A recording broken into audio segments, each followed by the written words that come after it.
Artinya tafsir sekarang sebelum Indonesia sekarang sareng para ulama-ulama sebede neng Nusantara. Nusantara nih kan ki bede Cebe, bede NTB, bede Madura, bede Kalimantan, bede Aceh.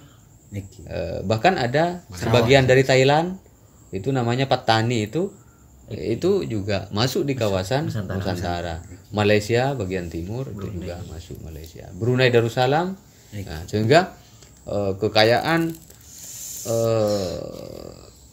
ilmu, kekayaan karya yang ada di Nusantara ini kemudian diseleksi, dicari, diteliti. Ternyata memang ada konsen-konsen tersendiri para ulama-ulama yang ada di Nusantara ini, di Indonesia lah di sini ya. Di Indonesia itu kemudian di klasifikasi, ada tulisan-tulisan atau karya yang sifatnya ilmu Al-Quran atau tafsir, ada yang sifatnya fikih, ada yang tasawuf dan lain sebagainya. Nah, dalam hal ini kita berbicara tentang perkembangan tafsir yang ada di Indonesia. Tafsir yang dikarang oleh orang Indonesia atau orang Nusantara, ulama-ulama Nusantara. Apa saja yang ada di Indonesia berkenaan dengan tafsir? Nah, sejak perkembangan tafsir yang ada di Nusantara itu, di Indonesia itu, sebenarnya ketika Wali Songo sudah mulai masuk di Indonesia itu sudah mengajarkan Al-Quran, isi Al-Quran, kemudian tafsir, hanya saja tidak ditemukan kitab yang dikarang oleh Wali Songo terkait dengan tafsir. Tapi bukan berarti kita menyimpulkan bahwa Wali Songo tidak menulis tafsir, bukan. Tapi sekarang belum ditemukan. Yang khusus nulis tafsir khusus dari Wali Songo. Dari Wali Songo belum ada.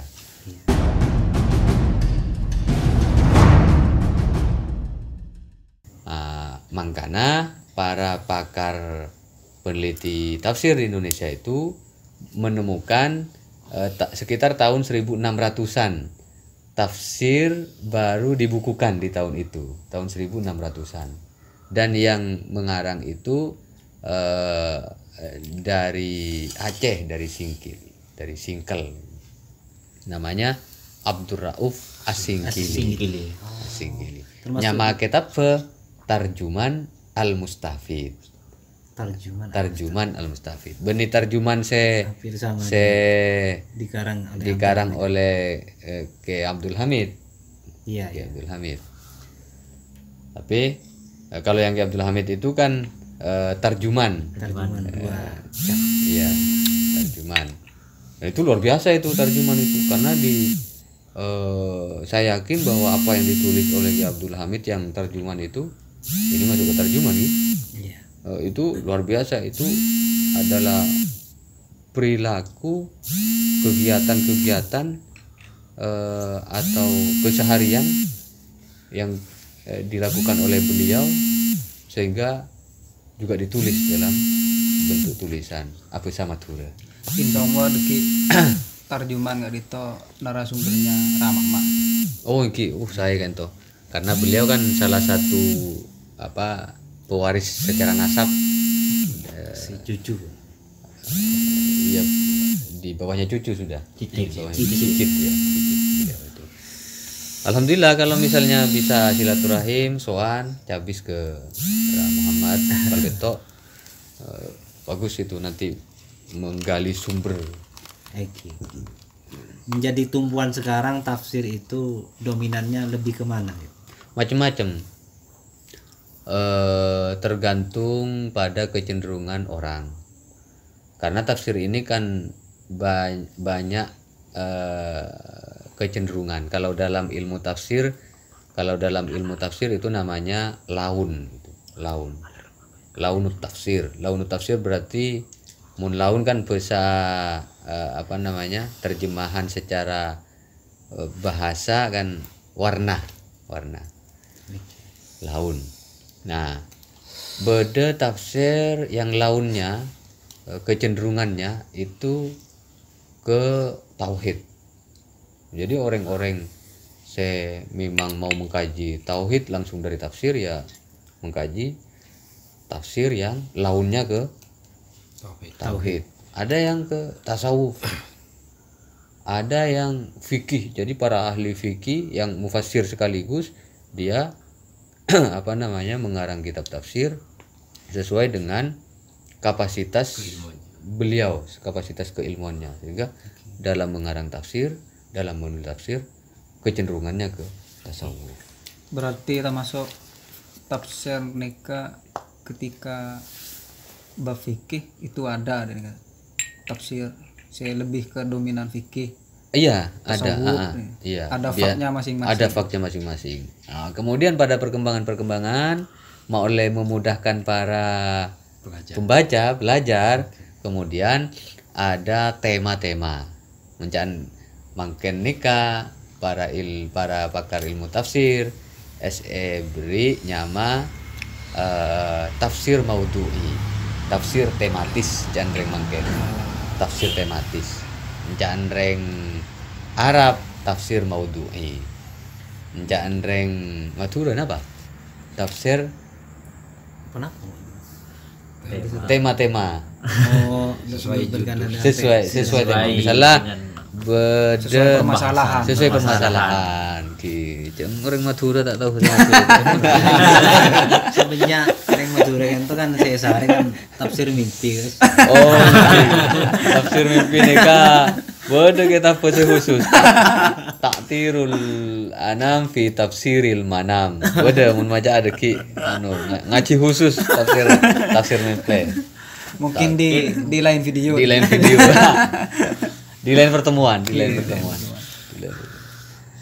Jadi tergantung kecenderungan seseorang itu. Karena para mufassir itu juga mengarang tafsir juga sesuai dengan kecenderungan beliau masing-masing. Kalau misalnya seperti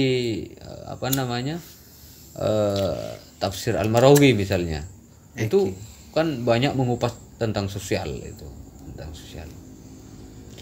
Mun dalam ilmu tafsir nyamana mun kecenderungannya ke sosial, politik, siasah itu pasti nyamai tafsir yang kecenderungannya ke ijtimai ke masyarakat. Karangan kan isa tafsir kenapa kan isa karang Buya Hamka Al-Azhar. Oh itu beliau luar biasa itu. Al-Azhar itu dikarang oleh Buya Hamka ketika Buya Hamka itu dilanda fitnah luar biasa sehingga kemudian dipenjara. Terus beliau menulis tafsir di penjara. Ya, subhanallah. Iya. Jadi termasuk wujud pembuktian gitu dengan penjara. Wujud pembuktian. Jadi bahwa beliau itu memang benar-benar alim di bidangnya itu. Nah, di Nusantara itu, di Indonesia itu tafsirnya itu yang pertama tadi itu yang Syekh Abdul Rauf Asingkili itu dengan tulisan bahasa Melayu. Tapi tulisannya Arab. Arab. Nah, kemudian disebut dengan Arab Pegon. Arab Pegon itu tulisan Arab tapi bahasanya bahasa daerah, bahasa lokal, bahasa Melayu, bahasa Jawa, bahasa Madura. Kalau yang bahasa Geta, Fanika. Itu Pegon itu namanya. Fanafa. Nah, untuk di Madura sendiri ini kan ada tafsir tersendiri, istilahnya tafsir yang tidak dibukukan tapi asalnya dari Madura. Ada. Sekarang sudah mulai dipublikasikan itu tafsir berbahasa Madura, termasuk tim yang dibentuk oleh salah satu komunitas gitu ya, komunitas sudah dibukukan. Terus kemudian ada yang luar biasa sekarang dikarang oleh salah satu ulama sekarang yang masih hidup, masih muda, dan beliau sangat produktif dalam nulis. Beliau nulis kitab tafsir berjilid-jilid banyak, tidak hanya satu jilid. Beliau adalah Kiai Haji Toifur Ali Wafa dari Ampunten, Sumeneb. Ya. Nah, kita sebentar lagi akan menghadirkan beliau di studio itu untuk menimba ilmunya, untuk mengaji langsung kepada beliau terkait dengan kitab tafsir itu. Dikarang oleh beliau. Sebetul seminar gitu. Iya, insya Allah berbentuk halakoh seminar. Itu umum ini. Untuk umum. Berarti muntah. Selain mahasiswa juga kita mempublikasikan kepada umum. Jadi silahkan kalau mau. Tanah pada ki hadir neng ya no. Berarti penakan gula nikah harus dibawa ke sana biar tahu. Iya. Kamu mau penakan Baru terus saya kita kira terus. Dul ro. Dul. Saya cerita ki cuma ero. Benar. Oke. Jadi kenika sekilas tentang isi itu baru bagian kecil itu ya, isi yang ada di STIU itu. Jadi kita ingin berkontribusi ke masyarakat STIU itu biar dalam memahami Al-Qur'an lewat tafsir Al-Qur'an itu bisa bervariasi varian. Jadi tidak didominasi oleh satu pengetahuan, tapi bermacam-macam pengetahuan sesuai dengan kepakaran. Oh, katia fikih kak bisa beda gitu. Ya, tafsir fikih seperti misalnya ayatul ahkam itu, ayatul ahkam, iya, ayatul ahkam itu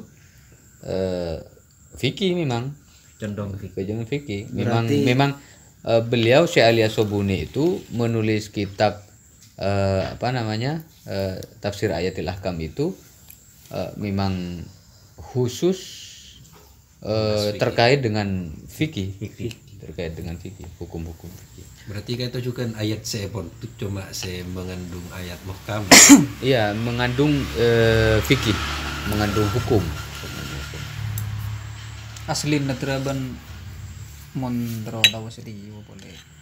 Ariyak boleh wisuda dari STIU. Iya, ini kan alumni STIU ini. SAG nih, sarjana agama. Korea yang benar lata telan enggak kuliah sudah deh. Memang kan penakan Korea genjot kok sudah deh. Sekira menjadi ahli mufassir. Kok giding boleh beler sekali tuh menabi nang STIU itu pada hafalnya juga hafalan Al-Qur'an. Oh iya, itu program wajib. Di STIU itu program wajib. Kau tuh hafal Al-Qur'an minimal 5 juz. Hafal 5 juz itu. Jadi Ustadz Iqbal ini sudah hafal 5 juz ini minimal 5 juz. Penakan abdin lain tutan termasuk punya kelebihan dia hafal lebih dari 15 juz. Oh iya. Apakah tidak ada perbedaan antara yang hafal dan tidak hafal? Ada. Itu kita sediakan beasiswa.